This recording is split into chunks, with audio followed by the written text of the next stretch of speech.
Hi, I'm Mitch Gallagher from Sweetwater. I'm joined today by a very special guest. We have Lari Basilio joining us. Great to see you. So good to see you. Thanks so much for having me. Yeah, well, you got lots of exciting stuff going on. New album came out recently, G4 with Joe Satriani, and what you're holding there in your hands, your new signature Ibanez guitar as well. So we had a lot to talk about today. Yes, I'm so excited to talk to you. So you've been playing for a long time. I saw where you started like at 4 years old, is that right? Yes, actually at 4 I started playing organ.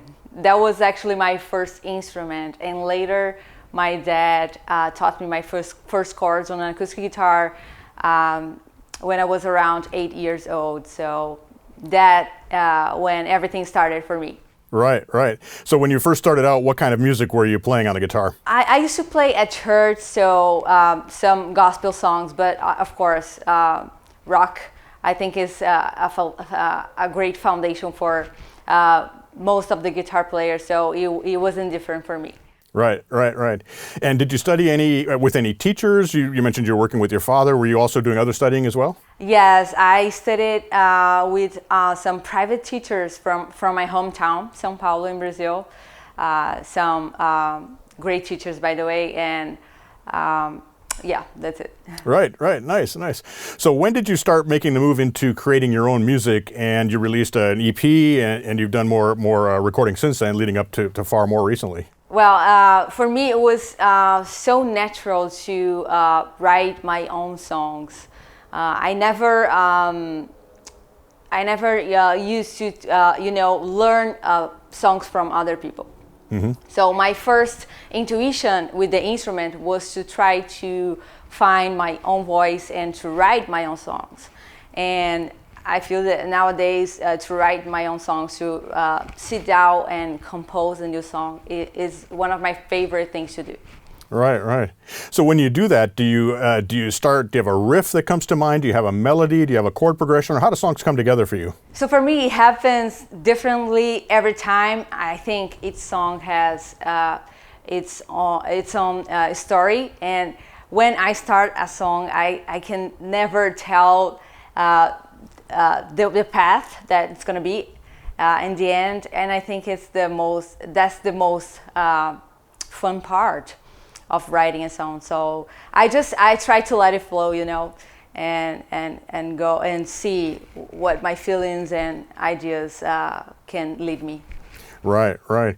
Then when you take the songs into the studio, for example, on the recent album, Far More, you had an incredible band that you were playing with, Vinny Colaiuta, Nathan East on bass. I mean, just amazing players. Did you go in with charts for them? Did you give them demos in advance? How fully developed were the demos before you went in? Yeah, I love to do my full demos here. I think not only about the guitar when I'm writing a song. I think about the bass, I think about the drums, keys, everything. And I came into the studio with my demos and with charts for them. But I mean, these guys are incredible, so incredible, and they definitely took all the songs to another level, and I could really see the personality, the musical personality of each one of them in every song, and I mean, they're fantastic. Yeah, sure, sure.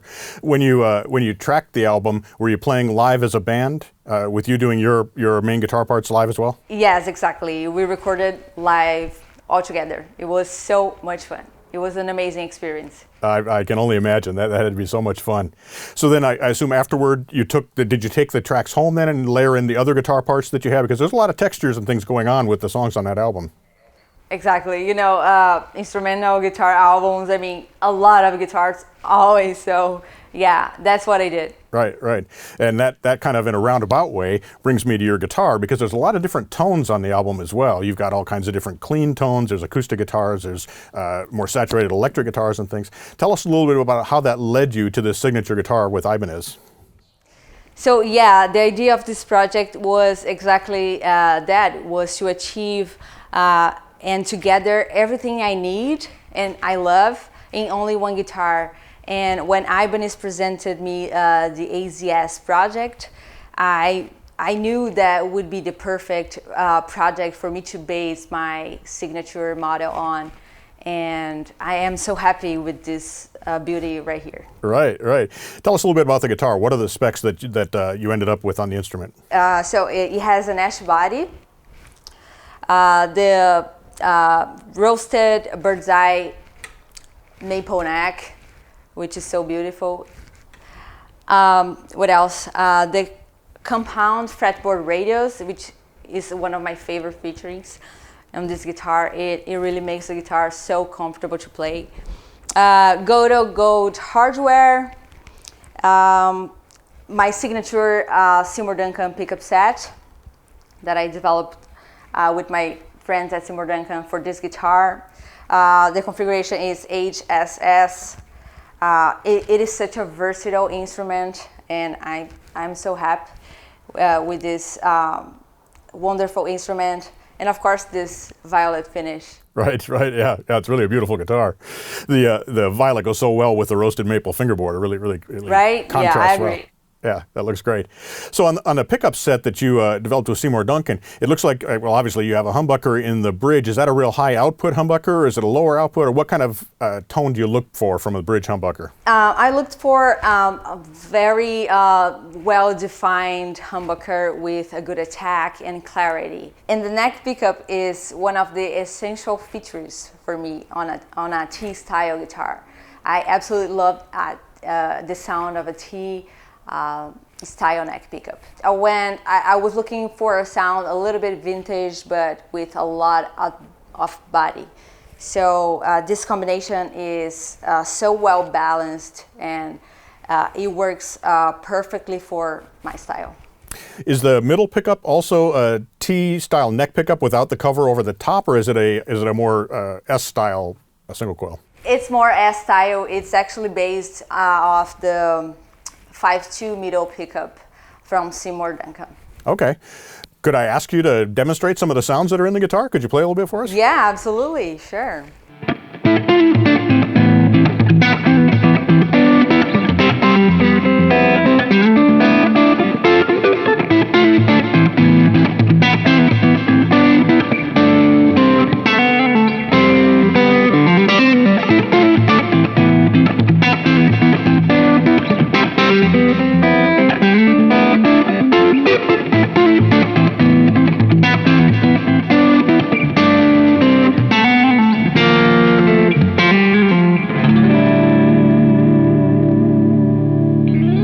Nice.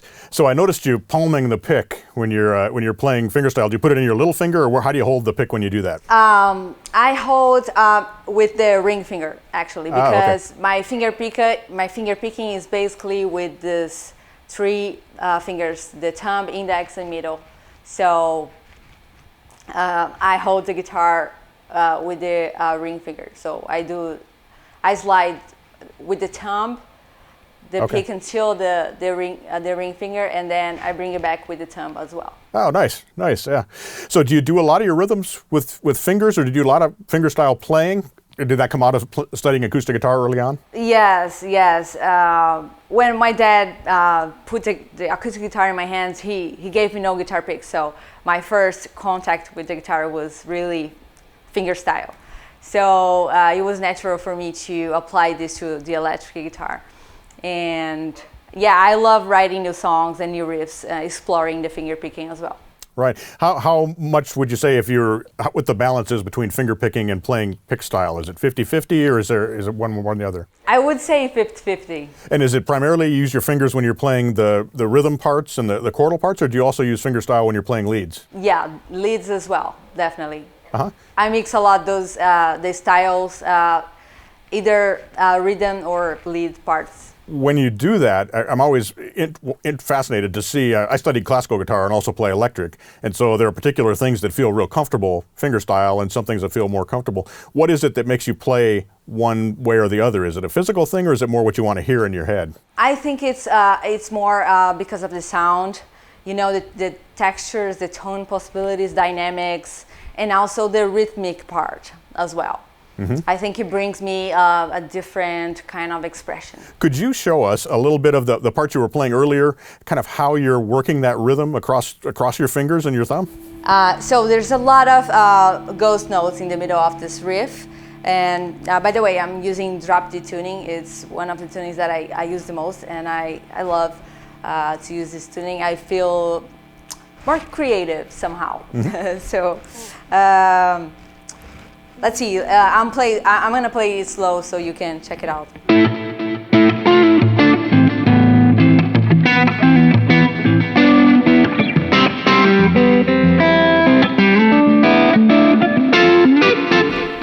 And I think that there are a lot of ghost notes, but also the palm muting that I'm doing with my right hand. I think it's so important, like to give a different dynamic in this kind of riff as well. Right. That's really the accenting is really what brings the rhythm to life as you're playing those parts, and I can see where the muting is really helping to drive that. Exactly. Right. Could you show us? Could I impose on you to show us a little bit of how you might play lead style with fingers? Do you have a lick that you would do? I think so. Let me see.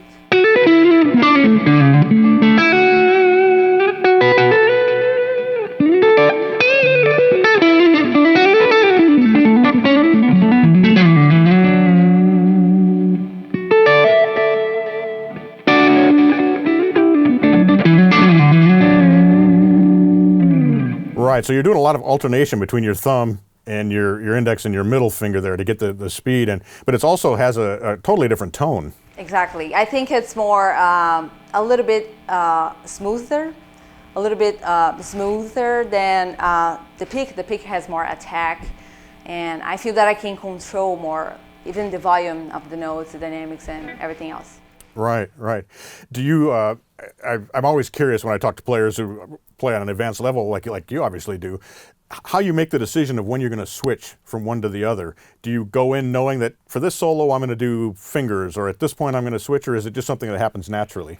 For me, it's very naturally. On the other side of that, we have the musical aspect of it, and I'm always interested how players construct solos and how they construct melodies in particular. So if you have a particular chord progression and you're going to make a melody for it, do you look at the chord tones? Are you looking at scales, or where do the melodies that you come up with come from? For me, the starting point is always the pentatonic, and from there, I think I can develop like another different ways of thinking.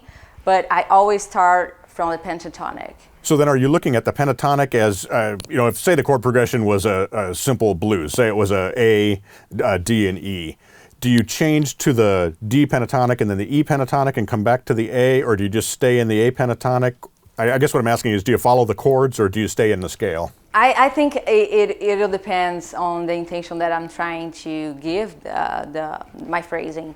I do both things, but of course it'll depend on each song and each occasion and where the song is taking me. So I try to feel very free, and let it flow. And sometimes I rely more on what I'm feeling than what I'm thinking, That's awesome. So then, as you're going into the studio, do you have? Did you do the solos live for the album, or do you do those after the fact? Do you have an idea of what you're going to do? When I go to the studio, I have pretty much the idea ready for the song. When I'm writing, I really like to be careful. So, a few ideas, of course, they come up from improvisations, but I love to develop more and work to get exactly where I want to. Right. That's awesome.